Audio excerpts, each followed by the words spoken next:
बिस्मिल्लाहिर्रहमानिर्रहीम एंड अस्सलाम वालेकुम। Welcome to Skylon classroom. Skylon classroom में आज का हमारा टॉपिक है वही एनटीएस वाला जो वैक्सीनेटर्स की जॉब्स आई थी। तो पार्ट 2 और पार्ट 1 और पार्ट 2 और बनाए थे मैंने। आज जो है हम पार्ट 3 बना रहे हैं। अच्छा जी, इसके हवाले से पार्ट 3 में मैं आपके लिए कुछ एमसीक्यूज़ लेकर आया हूँ जो कि बहुत ही इंपॉर्टेंट है। ये 20 एमसीक्यूज़ का सवाल होता है जो कि कंपल्सरी होता है वैक्सीनेटर जॉब्स के लिए, ठीक है जी। तो ये इसमें स्पेशली वैक्सीन्स के हवाले से, सेहत के हवाले से, उसके हेल्थ के हवाले से और वायरल डिजीज़ के हवाले से बहुत सारी इन्फॉर्मेशन होती है, तो वो आपके लिए मैं यहाँ पर लेकर आया हूँ। अच्छा जी, सबसे पहले हम स्टार्ट करते हैं। यहाँ पर एक बीमारी है नमूनिया एंड मेनिंगिटिस। नमूनिया and meningitis. अब ये इसको नमूनिया को तो नमूनिया ही कहते हैं, और मेनिंगिटिस जो होती है वो बीमारी होती है गर्दन तोड़ बुखार जो नहीं आता, गर्दन तोड़ बुखार आ जाता है, ठीक है, जिसे हम उर्दू के अंदर गर्दन तोड़ बुखार कहते हैं। तो ये बीमारियां जो है, एक नमूनिया और दूसरा मेनिंगिटिस की बीमारी किस वजह से होती है और इसके सिम्टम्स क्या हैं और इसका जो बैक्टीरिया है या वायरल है या जो भी है उसके बारे में आज पढ़ेंगे। तो आइए पढ़ते हैं नमूनिया और मेनिंगिटिस के बारे में, यानी गर्दन तोड़ बुखार और नमूनिया के बारे में। ये एक मूज़ी बीमारी है, ठीक है। और ये जो बीमारी है नमूनिया एंड मेनिंगिटिस, ठीक है, ये बीमारी एक बैक्टीरिया, कौन सा bacteria, Haemophilus influenzae type B, Haemophilus influenzae type B से होती है, ठीक है। ये बैक्टीरिया का नाम है। इस बैक्टीरिया की, यानी ये एक वायरल नहीं है बल्कि एक बैक्टीरिया से होती है, और उस बैक्टीरिया का नाम जो है वो है होमोफाइल्स इन्फ्लुएंजा टाइप बी। ये नाम है, ये लाजमी याद रखें कि जो नमूनिया है और मेनिंगिटिस है, नमूनिया एंड मेनिंगिटिस, ये जो है एक बैक्टीरिया की वजह से होती हैं, और उस बैक्टीरिया का जो नाम है होमोफाइल्स इन्फ्लुएंजा टाइप बी है, ठीक है, होमोफाइल्स इन्फ्लुएंजा टाइप बी। और जब आप इसको एक मरतबा ही देखेंगे, ये मतलब एमसीक्यूज़ के अंदर, तो आपको जहन में आ जाएगा, भले ही याद आपसे ना हो, पर आपको जब वहाँ पर ऑप्शन दिए जाएंगे तो उस ऑप्शन के अंदर आपको जहन में होगा कि ये मैंने कहीं पर पढ़ा हुआ है और इसका जवाब यही होगा। अच्छा जी, ये जो नमूनिया एंड मेनिंगिटिस है ये बैक्टीरियल है। ये भी सवाल आ सकता है कि आया कि ये बीमारी जो है मेनिंगिटिस की या नमूनिया की, वो वायरल बीमारी है या बैक्टीरियल है। तो आपको यहाँ पर भी पता चल गया कि ये एक बैक्टीरियल है, और इसका जो बैक्टीरिया है उसका नाम जो है हेमोफाइल्स इन्फ्लुएंजा टाइप बी है। ये बैक्टीरिया है, एक वायरस नहीं है, ठीक है जी। अच्छा, उसके बाद ये है कि ये नमूनिया की जो जरासीम है मरीज़ के अंदर कैसे मतलब इंटर होते हैं, तो वो ब्रीथिंग से, यानी सांस लेने से। जब बच्चे सांस लेते हैं, ठीक है, तो उससे भी ये बैक्टीरिया अंदर चला जाता है। कफ से, खांसना, खांसी, और दूसरा है स्नीजिंग, छींकना, ठीक है, इसके ज़रिए से दूसरे बच्चों के अंदर ये दाखिल हो जाता है या फैल जाता है, ठीक है। यानी दूसरे बच्चे जब ब्रीथ करते हैं, एक इन पेशेंट है, वो पेशेंट जब साँस ले रहा होता है, कफ़ कर रहा होता है, स्नीज़िंग कर रहा होता है, तो वो उसके थ्रू जो है जो भी लिक्विड या जो भी चीज़ें बाहर आ रही होती हैं मुँह से या नोज़ से, तो वो माहौल के अंदर भी आ रही होती हैं। तो माहौल पे में जो दूसरे बच्चे होते हैं तो वो भी ब्रीथ कर रहे होते हैं, तो उसके अंदर या वो खाँसते हैं या इवन स्नीज़ करते हैं, वो भी अगर ब्रीथ करते हैं तो भी वो जो बैक्टीरिया है जो हमने अभी पढ़ा है होमोफाइल्स इन्फ्लुएंजा, वो एंटर हो जाता है उनके बॉडी के अंदर, ठीक है जी।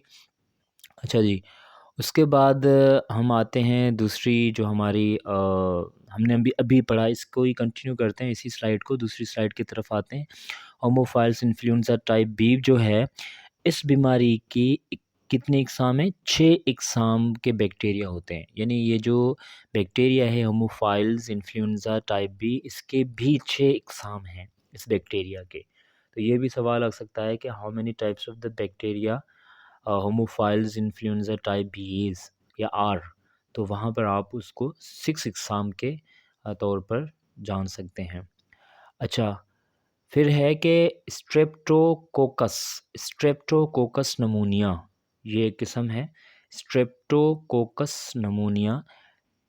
इसमें क्या होता है कि फेफड़े यानी लंग्स के अंदर, ये एक बीमारी है लंग्स की। नमूनिया तो वैसे ही लंग्स की बीमारी होती है। इसमें क्या होता है कि लंग्स के अंदर हवा के बदले पानी भर जाता है। ठीक है, स्ट्रेप्टोकोकस नमूनिया जो है एक बीमारी है जिसमें क्या होता है कि जो लंग्स हैं उसके अंदर हवा के बदले, वैसे लंग्स का काम है ब्रीथ करना, हवा देना, ठीक है, सांस मतलब जो है ना अंदर लेना और बाहर निकालना कार्बन डाइऑक्साइड, तो कार्बन को, तो ये मतलब उसकी जगह पर, हवा की जगह पर इसके अंदर पानी भर जाता है। ठीक है, ये स्ट्रेप्टोकोकस नमूनिया की जो एक निशानी है। अच्छा, ये बीमारी एक बैक्टीरिया नमूनिया, अच्छा ये बीमारी जो है ये भी मतलब नमूनिया का किस्म है, और ये इसमें कौन सा बैक्टीरिया होता है, नमूनिया स्ट्रेप्टोकोकस इसका नाम है, बैक्टीरिया से फैलती है। ठीक है, और स्ट्रेप्टोकोकस जो नमूनिया है इसकी तकरीबन 90 से ज़्यादा इकसाम है। ठीक है, यानी 90 से ज़्यादा इसकी इकसाम मौजूद हैं। ठीक है जी। और इसकी जो मतलब जो है क्या कहते हैं, सिम्पटम्स क्या होती हैं, कैसे हमें पता चलेगा कि ये इसकी क्या सिम्पटम्स है? फ़ीवर होगा जी, कफ़ होगा, आर्थराइटिस, पेन मतलब जोड़ों में दर्द होगा, पेन इन ईयर कान में दर्द होगा, वोमिटिंग होगी, ठीक है, बेचैनी होगी, ये तमाम इसकी जो है निशानियाँ हैं मेनिंगिटिस नमूनिया की। अच्छा जी, उसके बाद हम देखते हैं दूसरी स्लाइड की तरफ आते हैं।